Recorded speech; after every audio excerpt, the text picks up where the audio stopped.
Olá, sejam muito bem-vindos a mais uma edição do Roteiros de Sucesso e desta vez com uma edição especial. Nós saímos do estúdio e viemos para um lugar para lá de especial conversar com uma mulher que é inspiradora, né, Raíssa? É isso aí, Carol. Ela tem 36 anos, cresceu em Taguatinga, filha de servidores públicos. Ela utilizou, inclusive, serviços públicos, escola, transporte, é advogada e construiu um roteiro de sucesso, né, Carol? Isso mesmo, nós estamos falando da primeira-dama, Mayara Noronha. Obrigada pela participação aqui no Roteiros de Sucesso. Seja muito bem-vinda. Primeiramente, muito obrigada, Carol, Raíssa e todos que vamos acompanhar aqui agora no Roteiro de Sucesso. E é uma honra ser lembrada para poder participar desse momento. Espero que a gente consiga conversar um pouquinho com a população, né? Esclarecer alguns pontos, gerar algumas curiosidades e eu tenho certeza que vai ser bem bacana.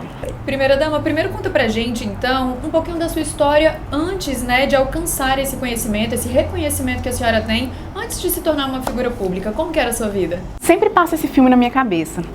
Eu que, criança, nasci no Hospital Santa Luzia, que foi o mesmo hospital que meu filho nasceu. A minha escolha foi através de uma memória afetiva da minha vida.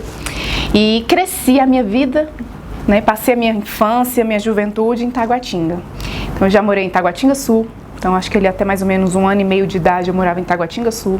De Taguatinga Sul, meu pai comprou aquela casa X da IME Norte. Para quem é de Taguatinga sabe do que eu tô falando.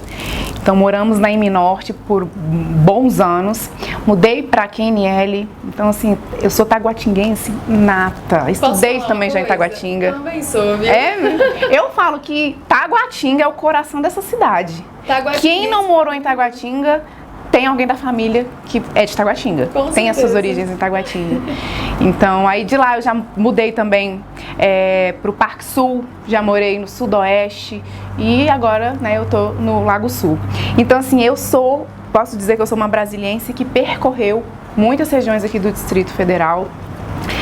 Estudei em escolas públicas, então eu posso falar com toda a convicção sobre o transporte público desde sempre. Então, eu morava em Taguatinga, estudava aqui na Asa Sul, meus pais, por serem servidores públicos, o meu pai do governo federal, minha mãe do GDF, então eu tinha que fazer esse percurso todos os dias, não tinha com quem deixar e eu não podia estudar perto de casa, porque se acontecesse alguma coisa, eu tinha que ter os meus pais perto. E como eles trabalhavam aqui, no plano piloto, eu tinha que fazer esse percurso todos os dias. A senhora conheceu várias realidades, né? Utilizou serviço público, transporte público, estudou em escola pública. Isso te ajuda a auxiliar o governo? Com certeza. Eu hoje procuro fazer olhar para trás, né? Fazer um histórico da minha vida e eu acho que nada é em vão. Então, tudo que eu vivi, que eu reclamava lá atrás, eu tenho que tentar contribuir de alguma forma. Porque, na verdade, quando a gente escuta os anseios da população ou a reclamação da população, eu paro e penso, na minha época era pior ou era exatamente assim. Então, tem alguma coisa errada, a gente realmente precisa ultrapassar essa barreira. Como? De que jeito? E aí é a hora que eu tento realmente adentrar em todas as áreas do governo. Então, em relação ao transporte público, como eu falei, eu vivi isso por anos, não foi por pouco tempo, foi por anos. Eu sei essa dificuldade que existe mesmo. Não mudou muita coisa, mas então esse é o nosso desafio de transformar essa realidade. A população, o número de habitantes do Distrito Federal, da minha época de infância para agora, já mudou completamente. A gente precisa acompanhar esse crescimento. Escolas públicas, ao mesmo tempo que eu tenho orgulho dos meus professores, da minha bagagem educacional, eu também tenho os meus relatos que hoje crianças também continuam tendo, né? Essas greves, que impacto que tem numa família, não só na vida do estudante. Então eu consigo falar disso com muita convicção. Hospital público. Meus pais sempre foram servidores públicos, então pelo lado da minha mãe, no GDF, não existia plano de saúde. Mas pelo lado do meu pai existia um plano de saúde com coparticipação. Então, enquanto adolescente, eu preferia tentar ao máximo utilizar o serviço público para não ter que pagar com a participação do plano de saúde. Olha a mentalidade. Porque sobrava mais para mim enquanto adolescente, porque eu tinha uma cota. Meu pai sempre me deu cotas, né, financeiras. E sempre encontrei muita dificuldade também na área da saúde. Então eu tentava conciliar plano de saúde com o atendimento público da rede pública. Então também consigo falar sobre essa dinâmica que grande parte da população também vivencia. E a senhora também assumiu aí à frente da Secretaria de Desenvolvimento Social por um período, né? A senhora traz essa vivência, então, para esses projetos, como, por exemplo, Emprega Mais Mulheres no DF, que é um grande projeto que que traz ali uma segurança para essas mulheres. A gente está falando aqui de mulher empoderada, mas que sabe de fato, viveu, né, essas questões durante a sua infância e a sua adolescência. Então, quando a gente fala sobre a sua vivência com esses projetos que a senhora conseguiu trazer para cá, como que a senhora analisa isso? Exatamente. Os projetos que a gente consegue um dia sentir na pele e trazer para uma nova realidade fazem a diferença. Então, assim como a Maiara do passado, né, a Maiara criança, a Maiara adolescente, existem as meninas. E eu falo que muitas das mulheres que farão história na nossa cidade, no nosso país, muitas delas ainda estão no anonimato. E são essas pessoas que estão vivendo essas duras realidades que fazem a diferença de uma forma mais participativa na política. Então, olhando aqui hoje, eu estou numa outra região, uma região nobre de Brasília, e eu vejo cadeiras sendo passadas de gerações a gerações na iniciativa privada, nas grandes empresas. Mas histórias de sucesso mesmo, isso eu falo muito para quem está nos acompanhando, história de sucesso mesmo. Sabe aquela história que você olha e fala assim, não, fulano foi protagonista numa grande empresa, Beltrano se destacou na política? Você raramente vai encontrar alguém que era filho de alguém. Na maioria das vezes você encontra alguém que rompeu uma barreira e essa pessoa transforma uma nova realidade e aí constrói uma nova realidade para a família. Então a maior dificuldade quando você vai para a área nobre é também conseguir manter esse anseio, porque o que rompe barreira é a força de vontade, não é o poder aquisitivo. Então, assim, eu tenho muito orgulho da história do Ibanez, eu me vejo muito na história dele também, a gente tem muita essa identidade. Ele que também é filho de servidores públicos, ele que em determinado momento teve o pai que passou por um problema sério de saúde e teve que voltar a viver no interior do Piauí. Então, ele viveu no interior, mas ele não foi inferiorizado. Então, ele conseguiu romper uma barreira e através dessa barreira ele hoje chegou na cadeira mais importante da cidade. Uma criança lá do interior do Piauí, que nasceu em Brasília, porque ele é brasiliense mesmo, ele nasceu no hospital de base, então viveu no interior do Piauí e podia, né, não ter conseguido galgar tantos sonhos. Então, assim, ele se realizou na advocacia. Tudo que ele fala que tem hoje é por conta da advocacia. Então, chegou o momento da fase da vida dele que ele queria olhar para a vida dele e falar assim, e aí, tô bem aqui, mas eu posso fazer mais? E aí vem aquela necessidade do ser humano de se realizar.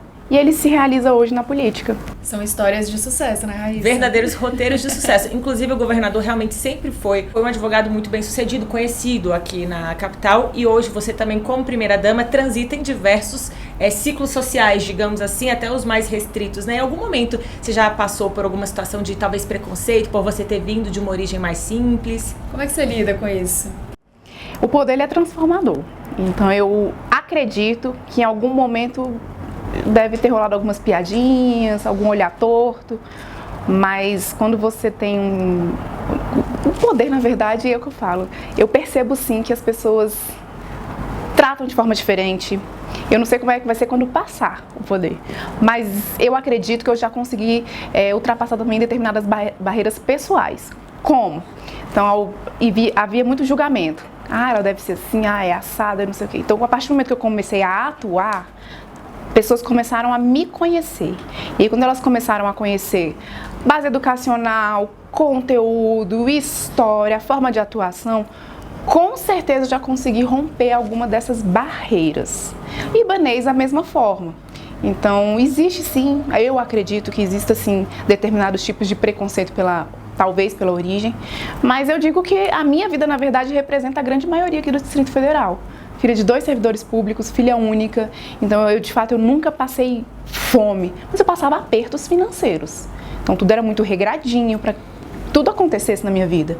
Então o fato de estudar escola pública não era necessariamente por uma necessidade, mas para poder fechar todas as contas. Você faz questão de frisar isso, né? Utilizei sim transporte público, escola pública. Fala com muito orgulho das suas origens. Eu falo com muito orgulho das minhas origens e eu repercuto isso muito na vida do meu filho. Meu filho nasceu num outro cenário se comparado ao meu, mas ele é feliz com as pessoas simples. Então, assim, isso é muito bacana, porque a gente foi recentemente agora, toda vez que a gente está num estado muito, sei lá, a gente precisa fugir um pouquinho, a gente vai pra fazenda. Por que na fazenda? Porque a gente vive o simples.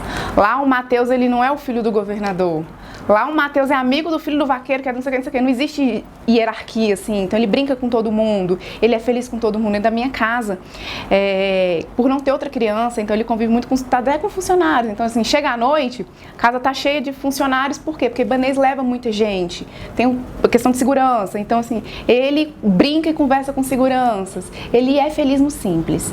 E eu faço questão de que seja assim, porque aí quando a gente vai para a alta sociedade, gosto, agradeço a Deus a oportunidade, agradeço a Deus porque nessa situação financeira em que hoje a gente se encontra, e eu falo que muito disso repercute através do trabalho da advocacia do Ibanez, eu também sou advogada, né, mas assim, ele conquistou o ápice da advocacia, o ápice. Então ele é um advogado extremamente renomado, de sucesso, então eu consegui conquistar muita coisa na advocacia, mas não comparado ao nível dele ainda, né? Então, o que eu vejo muito é nisso. O que eu quero que o meu filho viva é o que eu vivi lá atrás, que eu reclamava lá atrás, mas que eu sei que transformou a minha personalidade. Então, por exemplo, o presente. Hoje eu posso proporcionar tudo o que ele quiser, mas eu faço questão de deixar ele esperando por aquele presente. Então, eu quero muito determinado brinquedo. Eu sei que eu posso comprar agora, mas eu quero que ele espere. Então que fique, que coisa, por que não? Porque meu pai pode me dar, não sei o que, minha mãe é chata. Mas é porque essas pequenas coisas transformam na vida adulta. Então eu quero que, apesar dele ter uma condição diferenciada, mas que ele cresça exatamente como a grande maioria dos brasileiros. Tendo sonhos, tendo ambições, sabendo que é no simples que a gente encontra a verdadeira felicidade. Então assim, o poder aquisitivo hoje me proporciona status, me proporciona estar nos melhores ambientes, mas assim, a alegria mesmo a gente encontra naquela base. Então assim, formei novas amigas, né? Eu tenho novas amigas, mas assim, quando eu quero só ser a Maiara mesmo, assim, onde eu sei que eu não vou ser julgada de forma alguma, é quando eu encontro aquelas amigas lá de Taguatinga. Lá é a Maiara de sempre. E aí eu falo que hoje as minhas festas, por exemplo, de aniversário, tem o lado de Taguatinga e tem o lado Plano Piloto. Adorei. Aí as de Taguatinga são aquelas que curtem a festa, estão na frente da banda, se divertem. E as do Plano Piloto já estão no champanhe, brindando. E aí eu sou feliz quando eu faço essa junção, né? Uhum. E Maiara, depois que você se tornou primeira-dama, você percebeu, assim, que as pessoas passaram a se aproximar de você por algum interesse, querendo, assim, benefícios? Interesse mesmo. Um tratamento melhor. Um tratamento melhor? Tem. Isso faz parte da política. Na verdade, e eu não acho que isso seja errado. Então, a política ela proporciona muito isso. Você tem um poder de interação social muito grande, você tem a capacidade de levar demandas a determinados lugares. E então, chega muita gente com interesse. E saber dizer não, saber se impor, saber até onde você pode ir, até onde você deve ir, que é o grande desafio, né? E agora com um pouquinho mais aí de 5 anos de gestão, a gente já consegue ter mais sabedoria no trato com as pessoas. Isso que eu ia perguntar, se você consegue já diferenciar assim, essas questões e sabe lidar com isso bem hoje.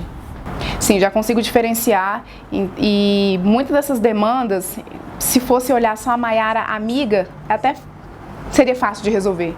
Mas é quando você olha a Maiara, esposa de um governante, eu não posso adentrar em determinadas demandas.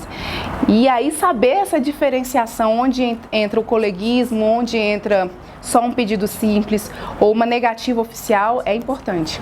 Ainda nesse contexto, o que mais as pessoas se enganam na hora de te cobrar ou te pedir alguma coisa? Como a primeira-dama, né? Às vezes as pessoas não têm uma noção clara do que é ou não a sua função. Exatamente. Eu tenho observado muito isso nas redes sociais. Eu falo que eu gosto muito, eu sou da rede social. E eu observo que as pessoas às vezes ultrapassam limites, principalmente nas redes sociais. E elas confundem muito atribuições. O que eu sou hoje nesse governo? Eu tenho poder de decisão nesse governo? Não, eu não tenho poder de decisão. Eu tenho poder de transformação? Não, eu tenho poder de contribuição. Então eu também não tenho nem obrigação. Eu poderia optar por ser uma profissional fora do governo, eu poderia optar por ser só mãe, eu poderia optar por não fazer nada, eu poderia optar por nem aparecer aqui. Mas eu optei por contribuir com ele, porque eu acredito que eu consigo levar o coração. Se eu ocupasse hoje a cadeira dele, eu também estaria envolvida no macro. É problema de todos os lados, você tem que atender todos os anseios. Você não consegue pontuar uma área e cuidar com o coração, de forma mais emotiva. Então, quando eu vi que eu poderia contribuir com ele nessa parte de levar o coração, de levar o cuidado, eu falei, eu não vou deixá-lo sozinho. nessa missão. E eu, para falar a verdade, vou falar a verdade para você, eu me realizei. Eu confesso que a política ela é devastadora, ela muitas das vezes é humilhante, mas eu encontrei uma realização pessoal tão grande, porque é isso, eu nasci aqui.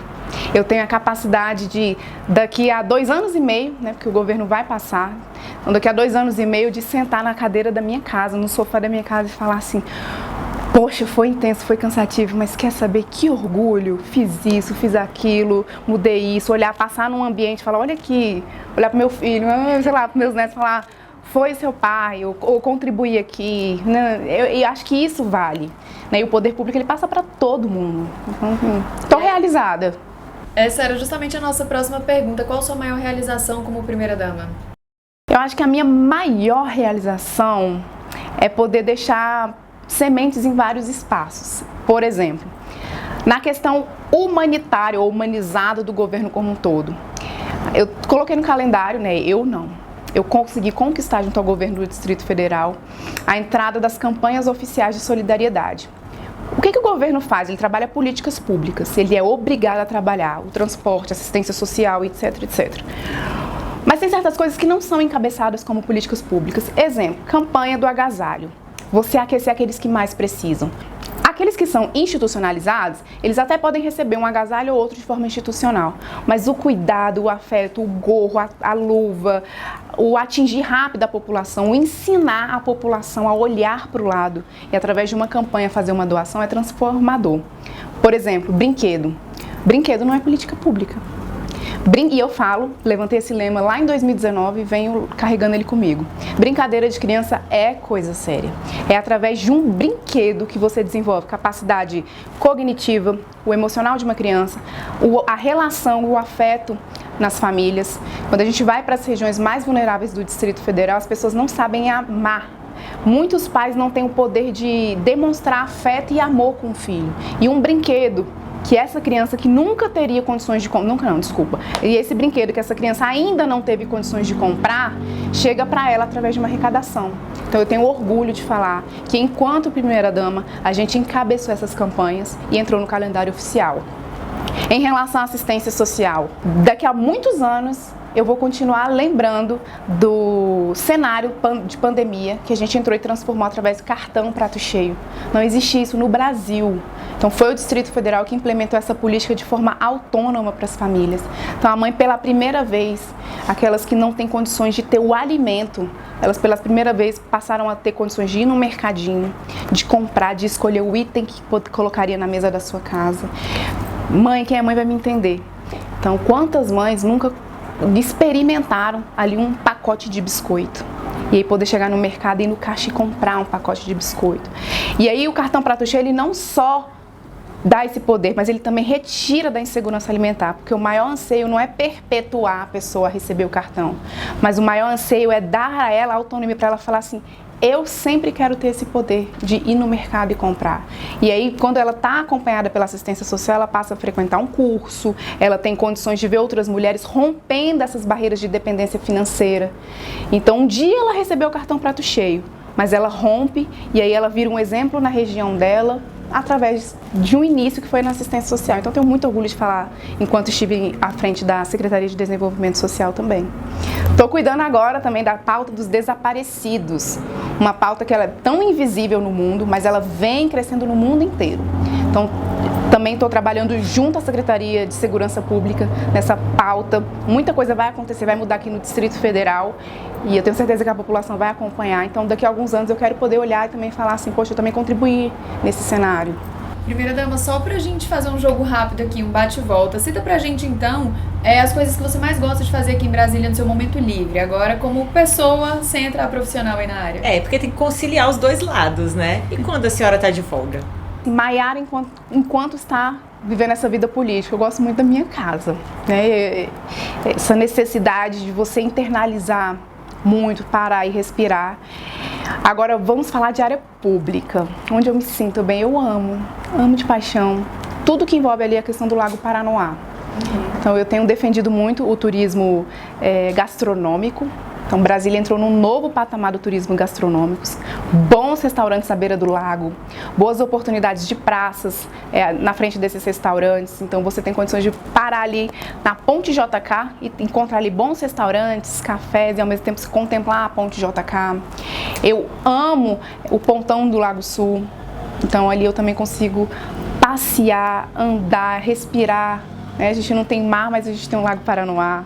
Amo de paixão poder andar com meu filho no parque da cidade. É uma memória afetiva que eu tive enquanto criança e que passa de geração a geração. Então, o Parque da Cidade hoje também está sendo observado pelo mundo inteiro. Eu, alguns anos atrás, estive em João Pessoa e lá é super famoso um rapaz que fica com saxofone andando pelo mar, né, navegando pelo mar, e as pessoas ficam contemplando o pôr do sol. Hoje a gente tem isso em Brasília, no Parque da Cidade, que é o maior parque urbano da América Latina. Então nós temos o maior parque urbano da América Latina dentro do Distrito Federal, que é o Parque da Cidade, com um lindo pôr do sol, que acontece às 17 horas de domingo, com saxofone, as famílias reunidas. Então tá maravilhoso. Estamos falando aí de vários cartões postais aqui de Brasília, né? Cenários lindos, Ponte JK, Parque da Cidade. Verdade, que a gente frequenta, inclusive. Agora, o que a senhora gosta de ouvir, de ver na televisão? Conta pra gente. Eu sou muito eclética. Eu começo o meu dia escutando um louvor, passo por um sertanejo. Então, assim, tô bem eclética mesmo, gosto de tudo. Então, nós temos aqui um cantor muito famoso, que é o Hungria. Então, ele é do rap, gosto também do Hungria. Nós temos aqui grandes sertanejos. Hungria saiu da cidade ocidental, inclusive, hoje é um fenômeno aí no Brasil todo. No mundo, né? Ele vem sendo destaque não só no Brasil. Pagode e ele de Brasília também pagode, tá exatamente. Muito, menos é mais, 12/8. Maravilha. E os nossos sertanejos aqui, né? Eu fico com receio de enumerar só um, dois. Não precisa se comprometer. Nós temos vários que são destaque, que eu gosto, que durante a minha juventude mesmo eu acompanhava de forma mais habitual e que hoje dentro da minha casa eu coloco ali para assistir no YouTube, para ouvir, para relembrar. Então eu falo que as melhores canções mesmo são as antigas, né? Eu, pelo menos, eu gosto muito do que é antigo. As mais novas, assim, é uma ou outra que eu realmente gosto. Mas as mais antigas, todas eu gostava. Então, agora, somos a geração das músicas mesmo. A senhora, com esse apelo popular, digamos assim, levanta muitas curiosidades, né, Carol? Exatamente. Só pra gente finalizar aqui, algumas páginas começaram a soltar enquetes aí de que a senhora poderia se candidatar a algo. Tem algo pra contar disso pra gente? A senhora pensa em se candidatar? Eita, a pergunta que não quer calar. A pergunta de 1 milhão. Olha, eu não vou dizer que eu não penso. Eu virei essa chave, eu comecei a pensar no dia que eu fui afrontada de forma pessoal por um dos representantes do povo, né? E aí naquele momento eu me vi nesse cenário. Porque até então era só trabalhar mesmo e contribuir no governo do meu marido. Ponto. Como eu falei, eu estou realizada exercendo essa atividade. Mas a partir daquele momento, de um episódio específico, eu comecei a pensar. Hoje eu não tenho certeza, eu confesso que, e nem adianta, eu já percebi que tudo na política só se resolve ou só é definido no último instante. Até o último instante é tudo muito incerto. Então eu tenho os meus anseios na iniciativa privada, eu tenho os meus anseios pessoais e já cogitei também a área política. Vai acontecer? Não sei. Eu tenho um desejo de definir isso? Não, eu não defini. Então, se daqui a 2 anos e meio eu olhar e falar assim, poxa, minha vida é muito boa, vou viver a minha vida sem me vincular a nada. Tudo bem, vou viver dessa forma. Se chegar lá na frente e falar, não, eu tô bem na questão de empresas, né, sei lá, na minha vida pessoal, na minha vida privada, vou tocar minha vida privada. Mas se chegar a 2 anos e meio e eu falar assim, não, eu ainda quero mais na área pública, eu posso contribuir com mais na área pública, eu também vou optar. O futuro a Deus pertence. Eu digo que eu gosto e eu incentivo muito as mulheres, você falou muito do programa voltado para a capacitação de mulheres. Eu incentivo muito as mulheres a estarem prontas para o que der e vier. O que eu não concordo e eu jamais incentivaria uma mulher é a ficar estagnada. Se o que você vai viver lá na frente, você vai decidir. Mas você tem que estar preparada para qualquer cenário. E aí hoje eu consigo firmar com vocês aqui que eu estou pronta para qualquer cenário. Tem possibilidades, então. E dentro ou fora da política, acho que já ficou aí como a Maiara do povo, né? Eu acredito que fica mais ou menos essa identidade justamente pela história. Sim. Não é a história da Maiara depois da política. Ela trabalhou muito na questão do prato. Não. Ela trabalhou essas políticas públicas, ela se envolveu. Não é isso. É mais a questão do que ela fez enquanto esteve nesse cenário, mas quem ela era, né? Da onde veio, o que vivenciou. Eu vejo muita gente falando assim que nada, essa daí não sabe, nunca vai saber o que é um transporte público. Essa daí nunca vai saber o que é um atendimento no hospital público, mas não sabe da história. Então até inscrição no SUS eu tenho. Tenho até a carteirinha, que na época, né, a gente tinha a carteirinha, eu tinha um vale transporte. Então assim, eu tenho tudo isso ainda guardado na memória. Talvez até os meus pais tenham guardado isso, sei não, né? Isso inspira também outras pessoas, né, que estudam lá. A senhora estudou onde, desculpa? Eu estudei Escola Normal de Brasília. Eu fiz o CIO, que fica no Elefante Branco. Eu estudei no CASEB. Eu estudei no CEMAB em Taguatinga. CEMEB, na verdade, lá é o CEMAB na Asa Sul e o CEMEB em Taguatinga. Então, olha só. Isso inspira as pessoas, né, que estão nesses locais também a chegarem lá a construir um roteiro de sucesso, né, Carol? E nesse ponto, quando você, voltando mais ou menos àquela pergunta que você fez assim, existe algum preconceito? Então, desde a minha juventude, eu sempre fui comunicativa, de fazer amizades.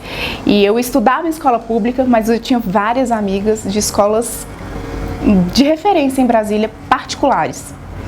Durante a faculdade, também tive amigas que estudaram nas faculdades mais caras do Distrito Federal. Eu sempre convivi com todos os cenários, sempre. Eu sempre tive entrada em vários cenários. Mas hoje, olhando para a bagagem que foi construída como um todo, eu acho que não deixa nada a desejar. E assim, eu tenho acompanhado vários cenários. Essa semana nós recebemos aqui um aluno que hoje tem 12 anos, mas que aos 7 anos ele estudava lá em Ceilândia, uma escola pública de Ceilândia, e é o mais jovem ocupante da Academia Brasileira de Letras. Então, assim, ele é um prodígio aqui no Brasil, saiu lá da escola pública de Ceilândia. Então, o que eu defendo muito é que a área pública é para aqueles que mais precisam. O público, escola pública, hospital público, transporte público, é para aqueles que mais precisam, né? É disponível para todos, mas a gente tem que saber linkar, assim, ter o poder de escolha. Então, como mãe, eu defendo muito o poder de escolha. Eu acho que o mundo ideal é aquele que a pessoa pode escolher.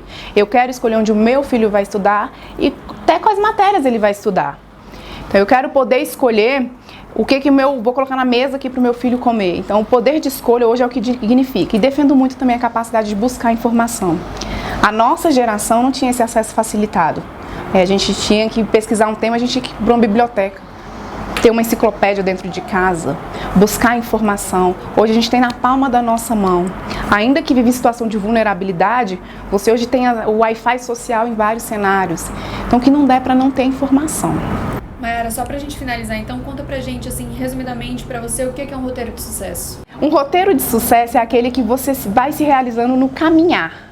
Então, não é falar assim, eu tenho um roteiro de sucesso, a minha vida é um sucesso porque hoje eu ocupo determinado cadeira, trabalho em determinada empresa, mas o roteiro de sucesso é aquele que no caminhar você vai se realizando.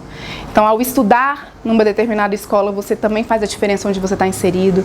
Se você trabalha na iniciativa privada, numa concessionária, naquele ambiente ali da concessionária, você é uma pessoa que é um ombro amigo para alguém, você é uma pessoa que estrutura a vida de outra pessoa, você leva a patamares de superação a vida de outras pessoas. Então, independente de onde você esteja, o roteiro de sucesso faz parte e vai te levar a lugares muito maiores quando você aprender a se realizar na caminhada. Maravilha! Maiara, obrigada pela participação, por ter topado essa ideia de ser uma das participantes do nosso programa. A gente fica muito feliz com essa participação aqui. E adoramos saber esses detalhes aí da sua vida, tanto profissional quanto pessoal. Muito obrigada, primeira dama. Eu que agradeço esse espaço. Para mim também foi uma conversa muito bacana. Poder falar da vida pessoal é uma coisa rara, a gente não costuma falar tanto, mas é onde a gente até consegue reenergizar, né? Sair desse papo aqui, abrir essa porta e falar, é isso, né? Vamos continuar nesse caminho. Faz sentido. Faz sentido. Seja sempre bem. Obrigada. Tchau, tchau. Até a próxima, pessoal.